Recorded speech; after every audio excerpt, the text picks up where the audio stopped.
てもおっかないよな。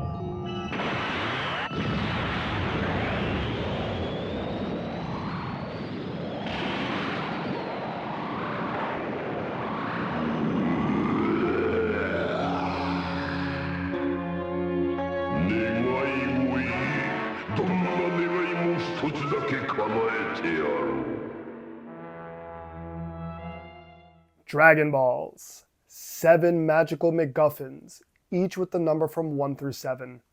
Collect them all and summon a giant dragon called Shenron, who will grant you any wish you desire. It's a simple premise, but it also happens to be one of the biggest criticisms Dragon Ball gets. Basically, there can never be any real stakes if you can just simply make a wish to make it all better. I have always hated this take as I feel it misses the point of Dragon Ball. So today we're going to take a close look into the magic and wonder of the Dragon Balls.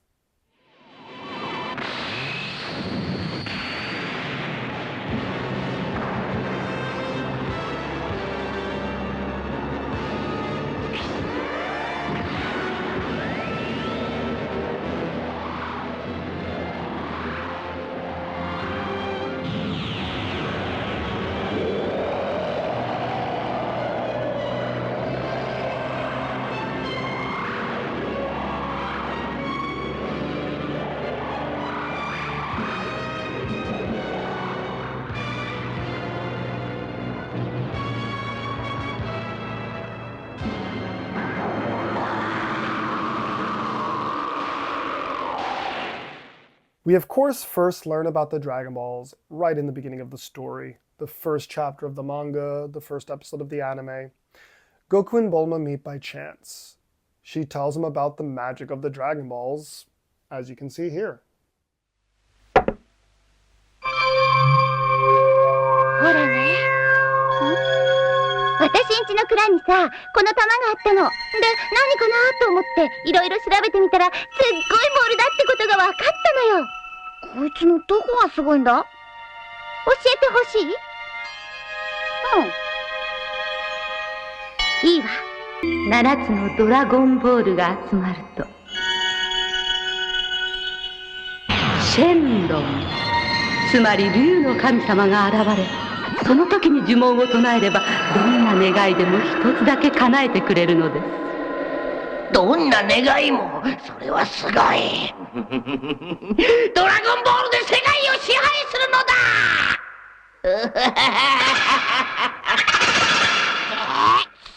すげえ。ドラゴンボールが7つ揃うと何でも夢を叶えてくれるのか。前に集めた人は王様になったらしいわ。でもずっと昔のことだからまた知らないうちにバラバラになっちゃったみたい。それで集めようとしてんのか。この雲神柱は10日前に苦労して北の谷で探し出したのよ。They then meet Kame Sennin, or Master Roshi, and he has a Dragon Ball hanging from his neck. He says about 100 years ago he found it at the bottom of the sea. This tells us some really important information. First, aside from the fact that he's really old, it tells us that within the last 100 years, no one has found all 7 Dragon Balls and summoned Shenron. This is only adding more to the wonder of them, that it's not something people were using every year. Nobody even knew they existed. After this, he then acts like he has no idea what they are. Goku says, "It's a Dragon Ball," and he reacts, "Dragon Ball?" But like confused, like what is that? In the manga, it's kind of shown that maybe he doesn't know what Dragon Balls are. But in the anime, if you watch my top 10 filler scenes that I did, there's a whole thing in the Red Ribbon arc where he goes into the legend of the Dragon Balls, almost like a folk tale. It kind of contradicts everything if he knew this story. There are 2 ways you can look at this. One, of course, is the anime is always changing things and adding things that weren't in the manga. But you can also look at it as maybe he did know what a Dragon Ball was, just he had never seen one. He has been alive for a few hundred years, and that tells us more than 100 years. Maybe in the past few hundred years, no one has used the Dragon Balls to summon Shenron. And in that case, he might have never seen one before. So he found one 100 years ago, but just thought it was some cool looking thing and wore it around his neck. He knew, he didn't know that these things were real. So when he tells the folk tale in the filler scene, I always like to think of it as like real folk tales, like legends, whether it could be, something like the Tree of Life, etc. These are things that are stories that people told, but of course, people don't believe, they're not real. And I think that's what the story is doing a good job, is telling the audience that the Dragon Balls were something that nobody believed were ever real. There are people out there who knew what they were, but thought it was just some old story. 実を言えばもうシェンロンはこのままにしておこうと思っておった。地上の者たちの勇気と希望のためにと作ったドラゴンボールだったが、皆ろくなことに使おうとせん。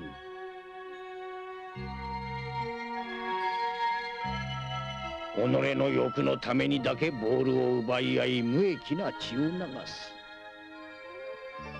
だがお前は違った。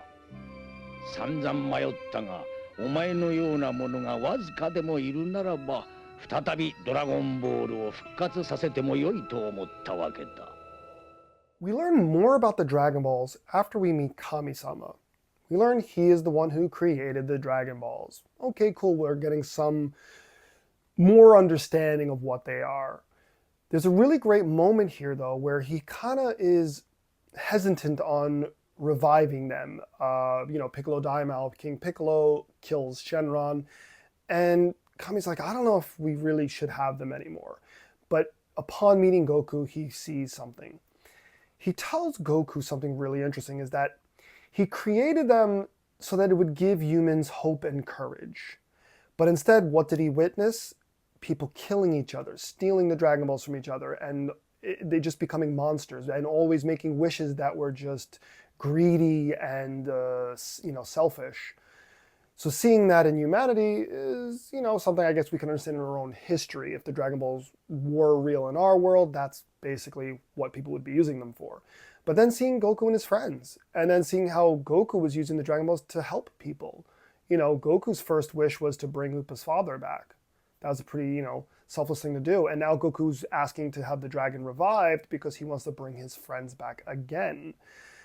Now, you could say this is cheapening the story, bringing the dead back, but these are people who, think of it in your own life, if you had the power to bring someone you loved back who was taken from you for non-natural reasons. It would not cheapen your feelings there at all. You know what I mean?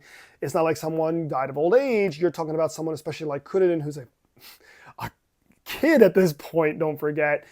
His whole life would have been ahead of him. So it is kind of where the story is going, and where we're going to see as we talk more about it, is the Dragon Balls can be used for good or evil. そういえ、願いは何だ。このわしを若返らしてくれ。もっとパワーにあふれていたあの頃にな。どうだ、できるだろう。たやすいこと。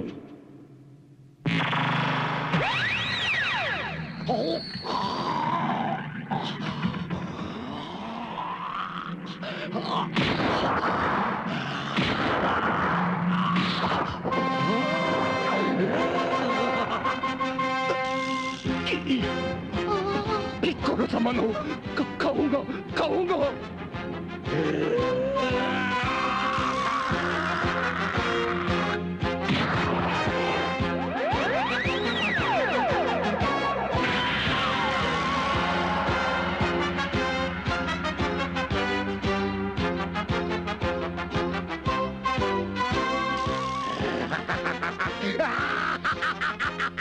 これだ、この溢れるパワー感だ。戻ったぞ。若返ったのだ。We saw that with Emperor Pilaf, that there are those out there who want to use it for selfish reasons. And then, of course, King Piccolo uses it for his own benefit as well. What Goku and his friends represent is hope and courage, exactly what Kami was just talking about. So Dragon Balls can be used for something good as well. And that is why I feel, we're not done yet, but that is why I feel Dragon Balls are extremely important in this story. Now, as we move on, we learn something else. Kami and Piccolo are not even from Earth. They're from an alien world. And on that world, Namek, that's where the Dragon Balls originated from. Okay, so we're getting a little more backstory on the Dragon Balls and why they're so magical and powerful. They're alien, they're not even human. And of course, we learn that the Super Shenron, they call it, Porunga, can grant 3 wishes.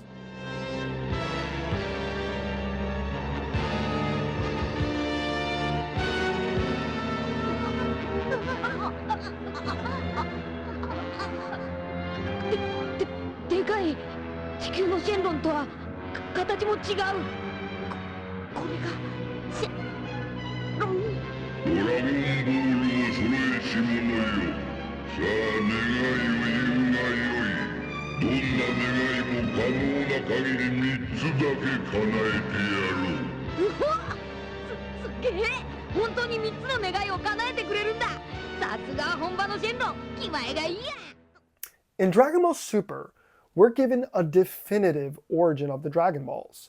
In both the manga and the anime, it's actually the same. So a long time ago, they say in the 41st year of the Divine Calendar, the dragon god Zarama created the Super Dragon Balls. The Dragon Balls the size of planets, shared between universes 6 and 7. This giant dragon can only grant 1 wish, but has no limitations whatsoever.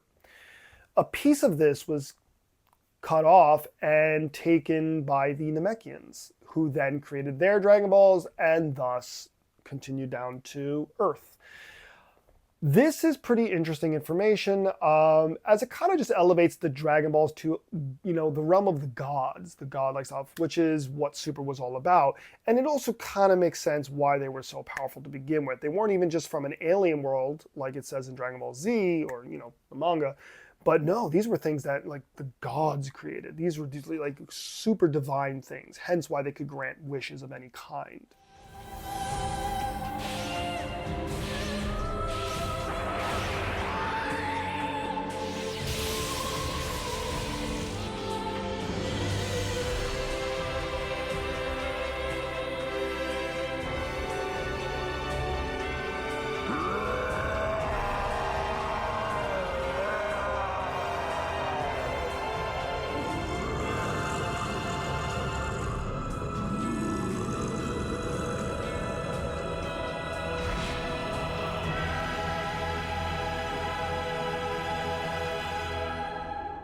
Alright, so let's get to it. You could say the Dragon Balls are too convenient. Basically you can it's like a writer's way of finding his way out of any situation, writing themselves out of a corner.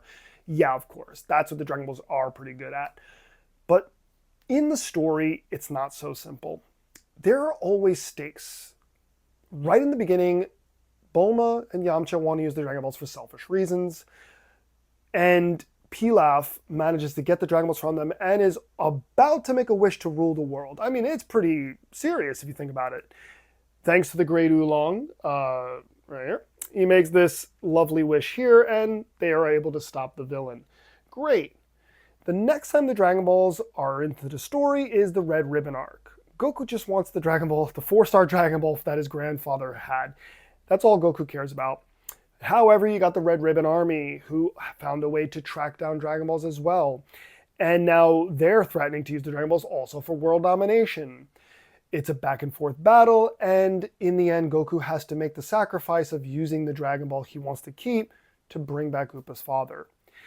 Again, the stakes are insane here. Watch the story, read the manga. It's not like, oh, okay, no worries, we'll just bring him back with ease. It's always, if we can get the Dragon Balls. And that is how Toriyama managed to do it each time. They hope they can wish back and bring their friends back, but it's never a guarantee. We look at it a lot of times from an audience perspective. Think of like Avengers Infinity War. It's an old movie now, so we can spoiler talk it.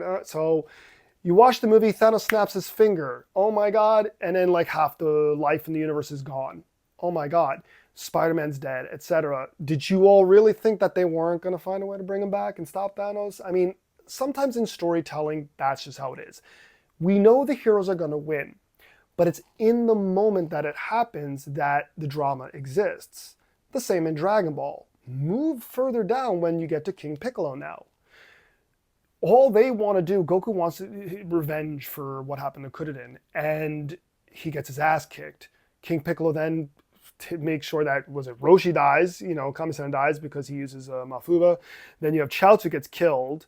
He makes his wish, King Piccolo, and then kills Shenron. As you're watching the story, you're not supposed to think of, oh, well, later on they'll probably beat him and bring back their friends. That's not how you should be viewing any type of story. In the moment, there is no Shenron, is how you should be viewing it. We don't know about Kami-sama at this point. All we know is that Piccolo now is on his way to rule the world. There is no more dragon. They cannot bring their friends back. And how is Goku going to beat him? Those are the only things going through your head at that point. Of course, things work out. Goku gets his friends back and everything's fine. But what makes it good are those moments. Look at the moments where, for example, when Chaozu, Kami-san, they're all brought back to life after this story arc. And that moment where Tenshinhan is almost brought to tears and hugs Chaozu, I don't know how you're supposed to else you can look at that. You could be in the class of, oh, well, that's stupid. They just, took away the stakes by bringing them back. Or you're supposed to look at it, how you're supposed to look at it is, you're supposed to be emotionally moved that these two are reunited. And then, of course, Kuririn, wanting to see Goku again, his best friend. And then Goku yearning to see him. That's the way you're really supposed to look at it.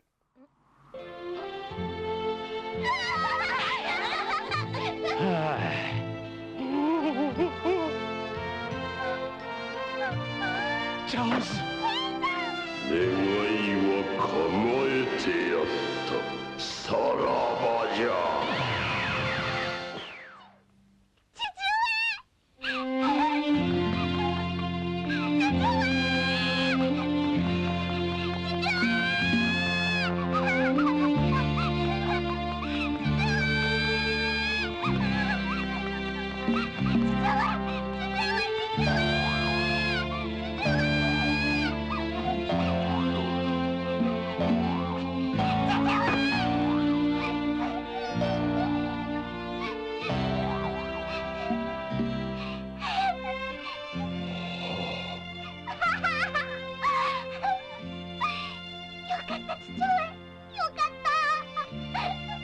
そうだ、私は確か。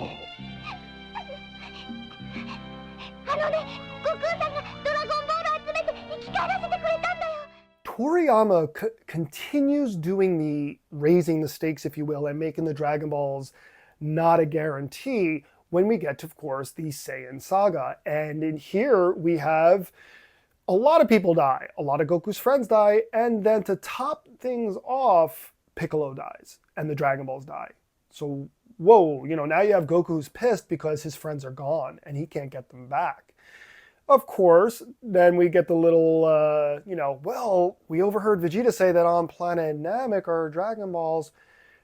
This is good for 2 points. Of course, it allows the story to move to a new thing. We learned that the Saiyans are from, outer space. Goku's originally from outer space. Piccolo and Kami are from outer space. We've done all we can on Earth. Moving the story to outer space was an awesome idea by Toriyama. There's one other point that I think is more important than that, and that is the way Vegeta says it. There were always legends and rumors that there were these Dragon Balls on Namek that can grant you any wish. But I always thought they were just rumors. This is why the Emperor of the Universe, Frieza, had never gone there before. Because no one, just like on Earth for hundreds of years, no one believed the Dragon Balls were real. They all just thought it was some stupid story. The same with Super Saiyans. There were very select few who believed it, especially, on the Saiyan world, I guess you could say. I would imagine even on the Saiyan world, aside from King Vegeta, who told his son, you are, destined, you could become a Super Saiyan someday. Other people like Bardock and mostly of the regular Saiyans, the low-class Saiyans, probably didn't believe it. It was a silly story. They didn't believe it. So that tells us that these Dragon Balls are something special, that not everyone knew about them. And of course, when you learn of the Super Dragon in Dragon Ball Super, it's the same thing. It's something that no one knew existed. Even many of the gods didn't know existed. That is why these things are actually really special.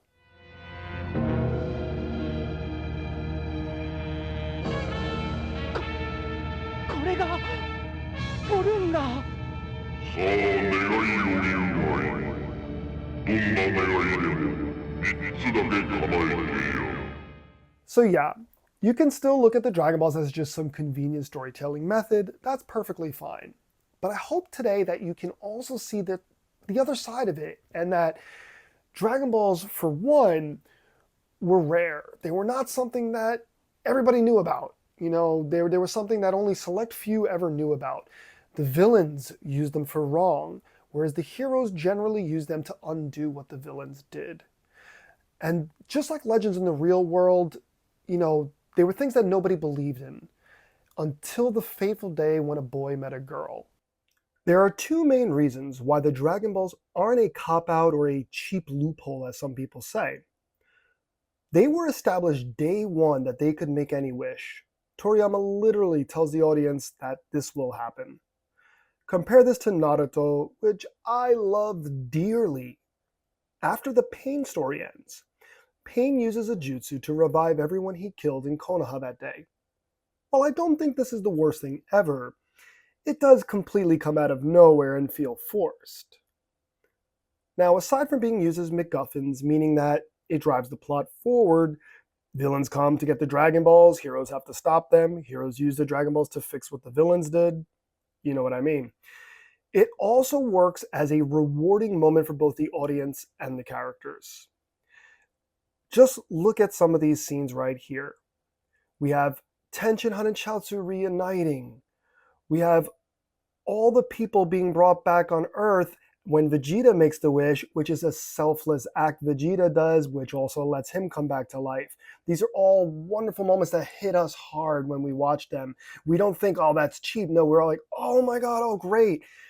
And then in Dragon Ball Super, the MVP of Dragon Ball Super, Android 17, I think everybody agrees. He makes that wish, and it is one of the most selfless wishes ever, that their universe wins, but he instead wants all of the other universes to come back because he doesn't want all that death. He doesn't think that's right. You know, he's a good person, Android 17. And seeing the aftermath of seeing all the people come back, how Jiren realizes if he's back, you know, that it means Goku did that. And, you know, like he believes that Goku did that. So these are the reasons why the Dragon Balls are magical and are wonderful and are something that's very positive and optimistic, because at the end of the day, Dragon Ball is an optimistic manga/anime. It tells us that whenever things look their worst, even when things go dark, there will always be a light at the end of the tunnel. Dragon Ball, Dragon Ball, Dragon Ball, I got it! Dragon Ball, Dragon Ball, Dragon Ball, I got it!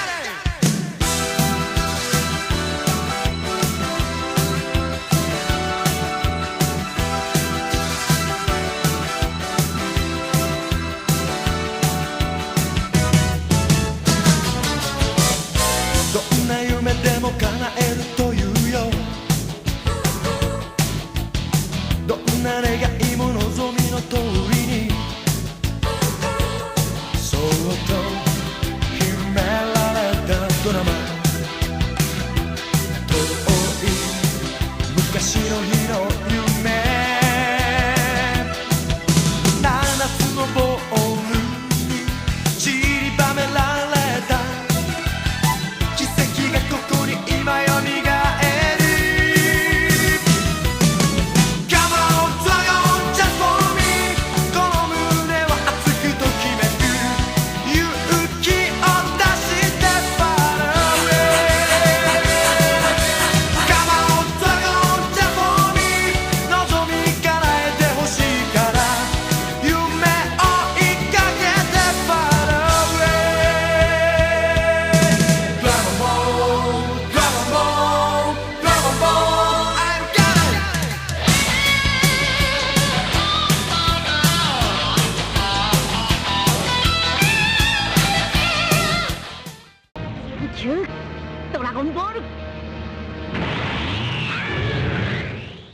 I hope you enjoyed this video.